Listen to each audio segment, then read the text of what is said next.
Hello students, in this video we shall discuss about ring opening reactions of epoxides. So very briefly, firstly we will revise what are epoxides. Epoxides की ਹੁੰਦੇ बेटा epoxides जिन्हां ਨੂੰ ਆਪਾਂ ऑक्सीरेंज भी बोलते हैं, जिन्हां ਨੂੰ ਆਪਾਂ एल्कीन ऑक्साइड भी बोल ਦਿੰਦੇ हैं। तो कोई भी एल्कीन आ साडे कोल, ठीक है, आ कार्बन कार्बन और कार्बन कार्बन ਦੇ ਵਿਚਕਾਰ अगर डबल बॉन्ड ਹੋਵੇ ਤਾਂ डबल बॉन्ड ਦੇ ਵਿੱਚੋਂ ਇੱਕ बॉन्ड ਨੂੰ ਤੋੜ ਕੇ अगर दोनों कार्बन ਨੂੰ ਅਸੀਂ कॉमन ऑक्सीजन ਦੇ ਦਈਏ then such compound is called epoxide। ਇਹਨੂੰ ਅਸੀਂ epoxide ਬੋਲਦੇ ਹਾਂ। ਅਸਲ 'ਚ ਸਾਈਕਲਿਕ ਈਥਰਸ ਹੀ ਹੁੰਦੇ ਆ। they are the cyclic ethers containing 3 membered rings and oxygen is one of the 3 members of that ring। 3 membered ring ਹੋਏਗੀ है साइक्लिक ईथर, लेकिन 3 मैंबर चो एक मैंबर ऑक्सीजन होना चाहिए। उन्होंने असी इपॉक्साइड या ऑक्सीजन बोलते हैं तो एल्कीन ऑक्साइड भी बोलते हैं। हुण बेटा जिहड़े ये इपॉक्साइड्स होंदे आ इहदे विच आ साडे कोल एक ट्राईएंगुलर रिंग पई है, 3 मैंबर्ड रिंग पई आ और इहदे विच जिहड़ा बॉन्ड एंगल आ within the ring the bond angles all bond angles are 60 degree means this is 60, this is 60, this is 60, all these bond angles are 60। लेकिन कार्बन की जी हाइब्रिडाइजेशन वो हैगी है sp3 corresponding to that geometry should be tetrahedral and bond angle around carbon should be 109.5 degree. जो normal tetrahedral angle कितना होंदा, normal tetrahedral angle is 109.5 degree, 109 degree 28 minute. तो normal तो कितना घट गया, ਇਹਦਾ मतलब इस रिंग ਦੇ ਵਿੱਚ there will be a large amount of angle strain. ਇਹਦੇ ਚ बहुत सारी एंगल स्ट्रेन आ जाएगी क्योंकि bonds are very close to each other. So the bond pairs that is the pair of electrons present in those bonds they will repel each other due to high repulsions between these bond pairs. The ring is highly strained. तो जिहदे करके ਅਸੀਂ ਕਹਿੰਦੇ ਹਾਂ कि ਜਿਹੜੇ bonds आ वो week हो चुके हैं। The bonds of ring have been weakened due to high angle strain। this bond ये दोनों बहुत वीक हो चुके हैं, इवन सारे बॉन्ड्स वीक हो चुके हैं। तो अगर बॉन्ड्स वीक हो चुके हैं तो फिर इन्हां बॉन्ड्स का टुटना भी बहुत ईजी हो गया होया। So these bonds can be broken very quickly and easily. इस करके इपॉक्साइड जिहड़ियां रिएक्शनस शो करते हैं वो यूजली होंदियां रिंग ओपनिंग रिएक्शनस, कि इन्हां दियां रिएक्शनस दे ड्यूरिंग रिंग ओपन हो जाती है। सी बॉन्ड नहीं टुटता because it is kind of non polar bond, CO bond is polar bond, तो वो ब्रेक कर जाता है। तो इन्हां दियां रिंग ओपनिंग रिएक्शनस जिहड़ियां वा उहदे विच न्यूक्लियोफाइल ऐड हुंदा वा। They are actually nucleophilic addition reactions. Nucleophile comes and it attacks upon the carbon atom, either this carbon atom or this carbon atom, and one of the 2 CO bonds are broken। दोनों चों एक bond टुट जाता वा तो nucleophile फिर carbon ते लग जाता वा। तो ये होंदियां असल च न्यूक्लियोफिलिक एडिशन रिएक्शनस और इन्हों आपां रिंग ओपनिंग रिएक्शनस भी बोलते हैं। हुण ये जिहड़ियां रिएक्शनस आ बेटा ये एसिड कैटलाइज्ड भी हो सकदियां, ये बेस कैटलाइज्ड भी हो सकदियां। Nucleophilic addition reactions they can be acid catalyzed as well as they can be base catalyzed।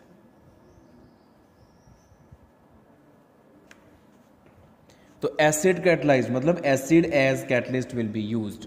आप हुण अगर मैकेनिज्म की गल करें, फिर talk about mechanism of acid catalysed nucleophilic addition reaction या acid catalysed ring opening reaction, तो वो बहुत सिंपल आ। This is the epoxide,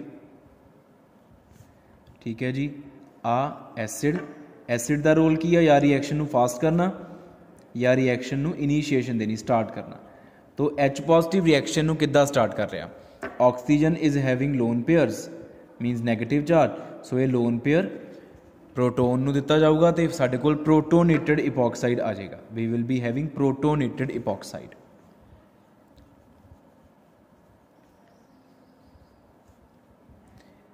and the oxygen it will get positively charged, उहदे उपर पॉजिटिव चार्ज आ जाएगा। हुण उस तो बाद की है बेटा, आ 2 बॉन्ड्स ऑक्सीजन के उपर आ गया पॉजिटिव चार्ज, ठीक है। ऑक्सीजन अपने उपर पॉजिटिव चार्ज बर्दाश्त नहीं कर सकता बीइंग इलैक्ट्रोनैगेटिव, तो आ दोनों बॉन्ड्स होर ज़्यादा पोलर हो गया। मतलब ਇਹਦੀ ਇਲੈਕਟ੍ਰੋਨ ਡੈਂਸਿਟੀ ਆਕਸੀਜਨ ਨੇ ਆਪਣੇ ਵੱਲ ਖਿੱਚ ਲਈ ਸੋ ਦੈਟ ਉਹਦਾ ਪੋਜ਼ਿਟਿਵ ਚਾਰਜ ਘਟ ਸਕੇ, ਲੇਕਿਨ ਦੋਨਾਂ 'ਚੋਂ ਇੱਕ ਬੌਂਡ ਤੋੜ ਕੇ ਆਕਸੀਜਨ ਨੇ ਜਿਹੜਾ ਪੇਅਰ ਆ ਇਲੈਕਟ੍ਰੋਨਸ ਦਾ ਉਹ ਲੈ ਲੈਣਾ। ਤੋ ਨਾਲ ਦੀ ਨਾਲ ਨਿਊਕਲੀਓਫਾਈਲ ਦਾ ਅਟੈਕ ਸ਼ੋ ਕਰ ਸਕਦੇ ਆਪਾਂ, ਨਾਲ ਦੀ ਨਾਲ ਨਿਊਕਲੀਓਫਾਈਲ ਨੇ ਇਹਦੇ ਉੱਪਰ ਅਟੈਕ ਕੀਤਾ ਔਰ ਆਹ ਬੌਂਡ ਟੁੱਟ ਕੇ ਆਕਸੀਜਨ ਦੇ ਕੋਲ ਚਲਾ ਗਿਆ ਦੋਨੋਂ ਇਲੈਕਟ੍ਰੋਨਸ। ਤਾਂ ਵੀ ਗੈਟ ਸੀ ਇੱਥੇ ਆ ਗਿਆ ਨਿਊਕਲੀਓਫਾਈਲ, ਠੀਕ ਹੈ ਜੀ, ਇੱਥੇ ਆ ਗਿਆ O ਨੈਗੇਟਿਵ, ਸੌਰੀ ਇੱਥੇ ਆ ਗਿਆ OH, ਆਹ ਚੀਜ਼ ਹੋ ਗਈ, ਠੀਕ ਹੈ ਜੀ। तो इस तो बाद की ये है न्यूक्लियोफिलिक एडिशन रिएक्शन या ring opening reaction which is acid catalysed. H positive इत्थों रिमूव हो जाएगा, माइनस H पॉजिटिव, क्यों?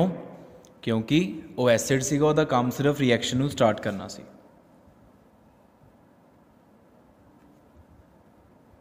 O दे उपर आ गया नैगेटिव चार्ज। ਹੁਣ ਇਸ O ਨੇ ਆਪਣੇ ਨੈਗੇਟਿਵ ਚਾਰਜ ਨੂੰ ਕਿੱਦਾਂ ਖਤਮ ਕਰਨਾ? ਬਾਈ ਟੇਕਿੰਗ ਪ੍ਰੋਟੋਨ ਫਰੋਮ ਦਾ ਸੋਲਵੈਂਟ। ਸੋਲਵੈਂਟ ਜਿਹੜਾ ਹੋਗਾ, ਮੰਨ ਲਓ ਵਾਟਰ ਸੋਲਵੈਂਟ ਆ, ਉਹਦੇ 'ਚੋਂ ਪ੍ਰੋਟੋਨ ਲੈ ਕੇ ਤੇ ਇਹਨੇ ਆਪਣਾ ਜਿਹੜਾ ਪੋਜ਼ੀਟਿਵ ਨੈਗੇਟਿਵ ਚਾਰਜ ਆ ਉਹਨੂੰ ਖਤਮ ਕਰਨਾ। ਲੇਕਿਨ ਜਿਹੜਾ ਐਸਿਡ ਵਾਲਾ H ਪੋਜ਼ੀਟਿਵ ਆ ਉਹ ਬਾਹਰ ਨਿਕਲ ਜਾਏਗਾ, ਕਿਉਂਕਿ ਉਹ ਕੈਟਲਿਸਟ ਆ, ਉਹ ਫਿਰ ਅਗਲੀ ਰਿਐਕਸ਼ਨ ਸਟਾਰਟ ਕਰਾਉਣ 'ਚ ਹੈਲਪ ਕਰੇਗਾ। ਇੱਦਾਂ ਹੀ ਬੇਸ ਕੈਟਲਾਈਜ਼ਡ। ਹੁਣ ਬੇਸ ਕੈਟਲਾਈਜ਼ਡ ਦੇ ਵਿੱਚ ਕੀ ਆ, ਜਿਹੜਾ ਬੇਸ ਆ ਕੈਟਲਿਸਟ ਵਾਲਾ ਉਹ ਸਪੈਸ਼ਲ ਕੈਟਲਿਸਟ ਨਹੀਂ ਗਾ, ਅਸਲ ਦੇ ਵਿੱਚ ਜਿਹੜਾ ਨਿਊਕਲੀਓਫਾਈਲ ਆ ਉਹੀ ਬੇਸ ਦਾ ਕੰਮ ਕਰਦਾ ਵਾ। ਨਿਊਕਲੀਓਫਾਈਲ ਇਟਸੈਲਫ ਐਕਟਸ ਐਜ਼ ਦ ਬੇਸ ਕੈਟਲਿਸਟ। ਨਿਊਕਲੀਓਫਾਈਲ ਇਟਸੈਲਫ ਐਕਟਸ ਐਜ਼ ਦ ਬੇਸ ਕੈਟਲਿਸਟ। ਤੋ ਇਹਦੇ ਵਿੱਚ ਹੁਣ ਰਿਐਕਸ਼ਨ ਕਿੱਦਾਂ ਹੁੰਦੀ ਆ? This is the epoxide and this CO bond is already polar because oxygen takes up the electron density, it attracts the electron density, so CO bonds are polar, so they are weak. So nucleophile the attack is the first step. ਇਹਦੇ ਵਿੱਚ ਪਹਿਲਾਂ protonation ਹੁੰਦੀ ਹੈ, ਇਹਦੇ ਵਿੱਚ nucleophile ਦਾ direct attack ਹੋਏਗਾ because this carbon is acquiring partial positive charge, this is also acquiring partial positive charge, ਜਿਹਦੇ ਉੱਪਰ ਮਰਜ਼ੀ ਅਟੈਕ ਕਰਵਾ ਦਿਓ। ਤੋ ਜਦੋਂ ਕਾਰਬਨ ਦੇ ਉੱਪਰ ਨਿਊਕਲੀਓਫਾਈਲ ਅਟੈਕ ਕਰੇਗਾ, ਕਾਰਬਨ ਦੇ 5 ਬੌਂਡਸ ਪੋਸੀਬਲ ਨਹੀਂ ਹੈਗੇ, ਨਾਲ ਦੀ ਨਾਲ ਆਪਾਂ ਆਹ ਬੌਂਡ ਤੋੜ ਕੇ ਇਲੈਕਟ੍ਰੋਨ ਆਕਸੀਜਨ ਲੈ ਗਿਆ ਬਿਕੋਜ਼ ਉਹ ਇਲੈਕਟ੍ਰੋਨੈਗੇਟਿਵ ਆ, we get this thing. So this is ring opening nucleophilic addition. ਜੋ ਮੈਂ ਤੁਹਾਨੂੰ ਇੱਧਰ ਦੱਸ ਰਿਹਾ ਸੀ ਉਹੀ ਇੱਧਰ ਹੋਣਾ, ਦੈਟ ਦਿਸ ਨੈਗੇਟਿਵ ਚਾਰਜ, ਇਹ ਨੈਗੇਟਿਵ ਚਾਰਜ ਆ ਸੋਲਵੈਂਟ ਆ ਸਾਡਾ, ਦਿਸ ਇਜ਼ ਸੋਲਵੈਂਟ। ਸੋਲਵੈਂਟ ਤੋਂ ਪ੍ਰੋਟੋਨ ਲੈ ਲੈਣਾ ਵਾ ਇਹਨੇ, OH, और इत्थे लग गया nucleophile, it will take up the proton from solvent. तो ये है जी दो साडे कोल टाइप दियां ring opening reactions, acid catalysed and base catalysed. हुण इहदे बारे आपां फर्दर डिस्कशन की करनी आ रिंग ओपनिंग रिएक्शंस बारे।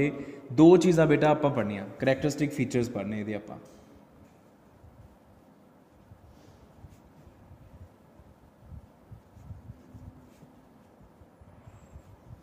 of ring opening reactions,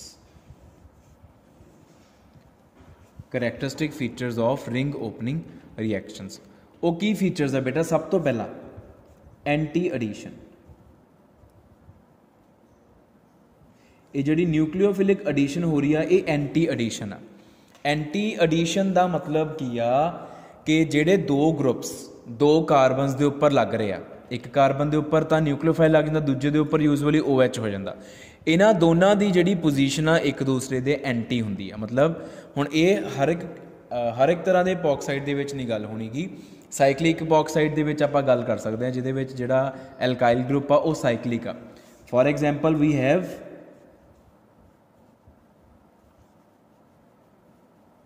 ਸਾਡੇ ਕੋਲ ਆਹ ਵਾਲਾ ਇਪੋਕਸਾਈਡ ਆ, this is ਸਾਈਕਲੋਪੈਂਟੀਨ oxide,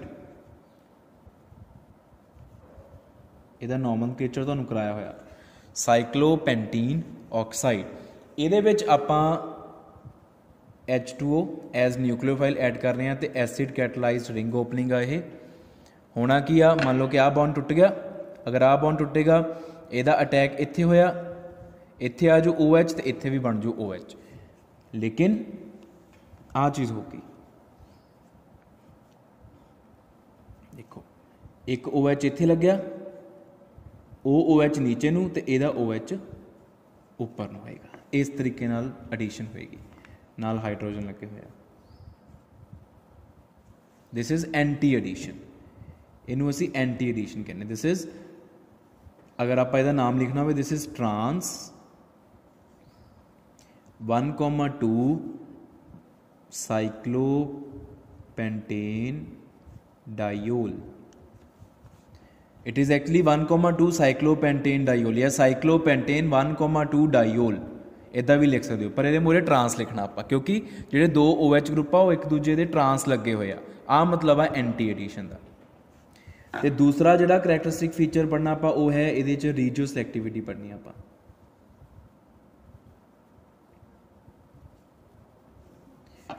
regio selectivity का मतलब होता है कि taking decision of the site where to attack by the nucleophile.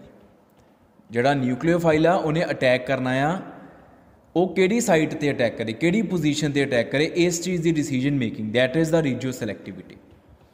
तो हुण आपां रीजियो सिलेक्टिविटी नूं दो अलग अलग तरह दी आपां रिंग ओपनिंग रिएक्शनस पढ़ रहे हैं, acid catalysed and base catalysed, दोनों अलग अलग पढ़ांगे। अगर आपां गल करिए in acidic medium,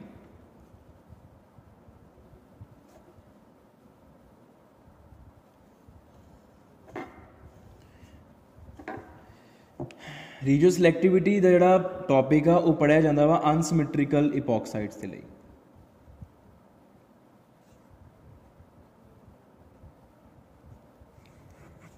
for unsymmetrical इपॉक्साइड्स, unsymmetrical इपॉक्साइड्स किहड़े हुंदे आ जिहदे विच आ दो जिहड़ियां कार्बन एटम्स आ इन्हां दे उपर डिफरेंट ग्रुप्स लगे होण।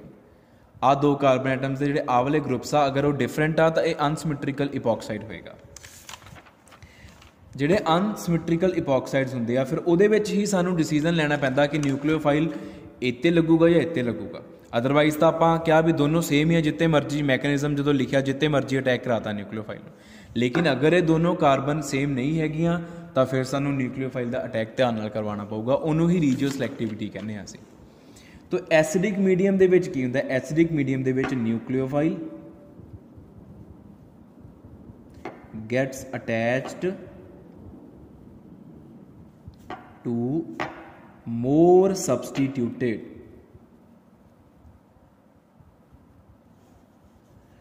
Carbon atom or more substituted carbon. मतलब हुण आपां एग्जाम्पल लैके गल करते हैं। फॉर एग्जाम्पल वी हैव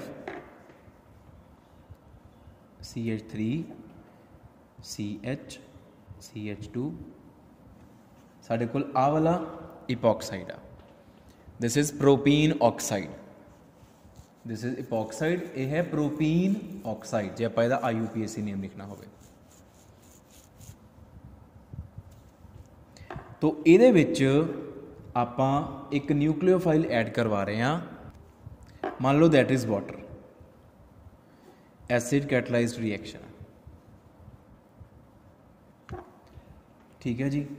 हुण एसिड कैटलाइज्ड रिएक्शन आ तां साडे कोल पहला एसिड का अटैक होएगा ऑक्सीजन ते, बाद विच न्यूक्लियोफाइल का अटैक होएगा फिर दोनों चों किसी एक कार्बन ते। तो अगर आपां पहला H पॉजिटिव का अटैक करवा दीए तो साडे कोल अगर आपां प्रोटोनेशन ऑफ इपॉक्साइड करा रहे हैं CH3 CH CH2 OH और O दे उपर आ गया पॉजिटिव चार्ज। हुण बेटा O का जिहड़ा पॉजिटिव चार्ज आ ਉਹਦੇ करके इन्हां दोनों कार्बन एटम्स के उपर पॉजिटिव चार्ज इंड्यूस हो गया, दोनों बॉन्ड्स हाईली पोलर हो चुके हैं, इन्हां दोनों ते पॉजिटिव चार्ज आ गया। बट क्योंकि आ वाली कार्बन देखो ये उपर एक सबस्टीट्यूएंट लग्या होया, that is methyl group, and methyl is electron releasing group. तो इलैक्ट्रॉन रिलीजिंग ग्रुप होने करके ये उपर जिहड़ा पॉजिटिव चार्ज आया ये उन्होंने स्टेबलाइज कर रहा, उन्होंने स्टेबिलिटी प्रोवाइड कर रहा। तो स्टेबिलिटी प्रोवाइड करने का मतलब की आ कि अगर ऑक्सीजन इस कार्बन के इलैक्ट्रॉन डेंसिटी को खिंच भी रहा वा तो आ मिथाइल यदी इलैक्ट्रॉन डेंसिटी की कमी को पूरा करी जा रहा नाल दी नाल। तो ਇਹਦਾ मतलब दिस बॉन्ड आ बॉन्ड इज ये ज़्यादा पोलर हो जाएगा ਇਹਦੇ ਮੁਕਾਬਲੇ। Why so? क्योंकि ਇਹਦੀ इलैक्ट्रॉन डेंसिटी फिर ऑक्सीजन ने होर ज़्यादा अपने वाल खिंच ली, बिकॉज ऑक्सीजन ਨੂੰ ਇਹ पता लग गया कि कार्बन की इलैक्ट्रॉन डेफिशिएंसी ਤਾਂ मिथाइल पूरी करी जा रहा, तो फिर ऑक्सीजन ने बहुत ज़्यादा इलैक्ट्रॉन डेंसिटी अपने वाल खिंच ली। This bond becomes more polar, ਜਿਹਦੇ ਕਰਕੇ ਇਹ ज़्यादा ईजीली ब्रेक कर ਜਾਂਦਾ। ਹੁਣ ਜਦੋਂ ਆਪਾਂ वाटर का अटैक करवाओगे,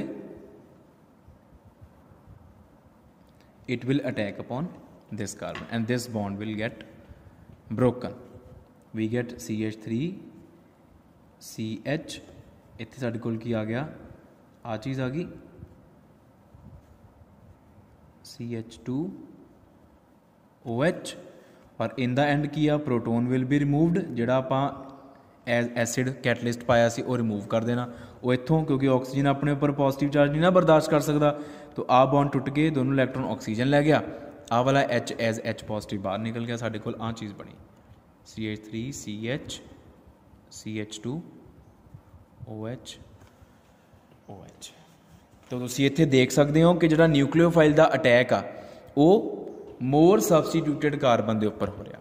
पूरा मैकेनिज्म तुहानूं लिख के दिखाता मैं।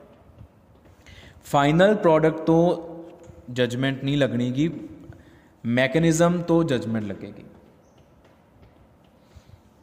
ठीक है, हुण ये मैकेनिज्म ड्रॉ करके दिखाता। हुण मैं तुहानूं एक होर एग्जाम्पल करके दिखाना, फिर उहदी प्रोडक्ट तो भी पता लग जूगा कि कित्थे अटैक होया होया। We can take another example. For example we have CH3 CH3 CH2O, और ये विच आपां CH3OH पा रहे हैं, और ये acid catalysed reaction.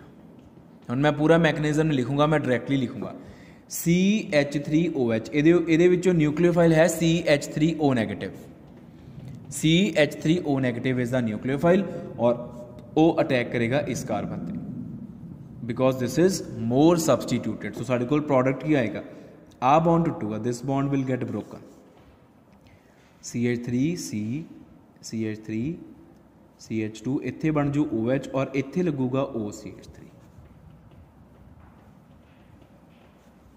Y? Because this is more substituted carbon.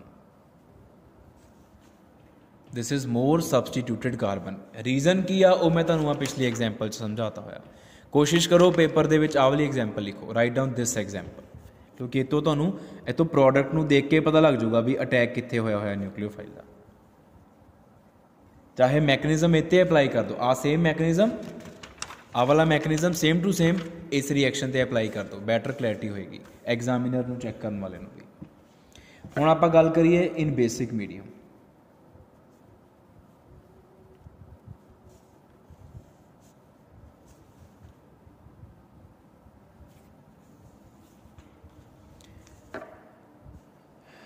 तो बेसिक मीडियम दे विच की आ, सेम आही वाला ले लैने आपां CH3 CH3 CH2O। ਇਹਦੇ ਵਿੱਚ ਆ ਸਾਡਾ न्यूक्लियोफाइल आ CH3O ਨੈਗੇਟਿव, और आ ਸਾਡਾ सॉल्वेंट आ CH3OH। और ਤੁਹਾਨੂੰ ਦੱਸਿਆ ਸੀ ਵੀ न्यूक्लियोफाइल ही बेस ਦਾ ਕੰਮ ਕਰਦਾ ਵਾ। Nucleophile itself is base which is catalyst, तो वो डायरैक्टली कार्बन ते अटैक करते। इस प्रोटोनेशन ऑफ ऑक्सीजन नहीं होंगी बेस कैटलाइज्ड, तो इन्हें डायरैक्टली अटैक करना, it will directly attack upon this carbon. हुण इहदे पिछे रीजन की है, why nucleophile attacks upon less substituted carbon atom, because of less steric hindrance felt by it. उपर वाले केस च की है, उपर वाले केस च ऑक्सीजन की प्रोटोनेशन पहला होंदी, जिहदे करके ऑक्सीजन जिहड़ा वा ਉਹਦੇ ਉੱਪਰ पॉजिटिव चार्ज आ जाता, जिहदे करके CO बॉन्ड की पोलैरिटी इनक्रीज कर जाती है, वो ज़्यादा वीक हो जाते हैं। ਉਹਦੇ ਚ ਉਹ कॉन्सैप्ट लगना, ਇਹਦੇ ਚ ਉਹ कॉन्सैप्ट नहीं लगना। ਇਹਦੇ ਵਿੱਚ ਕਿਹੜਾ कॉन्सैप्ट लग रहा है ਇਹਦੇ ਚ, क्योंकि न्यूक्लियोफाइल का अटैक पहला स्टैप आ। तो अगर न्यूक्लियोफाइल का attack is the first step, सानू उस हिसाब नाल सोचना पऊगा। कोई प्रोटोनेशन नहीं हुई, कोई पोलैरिटी इनक्रीज नहीं हुई हैगी, तो सानू ये देखना पऊगा भी उन्हें अटैक करना वा, तो वह किहड़ी कार्बन ते करे, वो उत्थे प्रैफरेबली करूगा जिथे रश घट होगा। क्यों? क्योंकि जिहड़ा इहदा मैकेनिज्म आ, मैं तुहानू पहलां दसना शायद भुल गया जो आपां मैकेनिज्म लिखे सीगे attack of nucleophile, it is SN2 attack.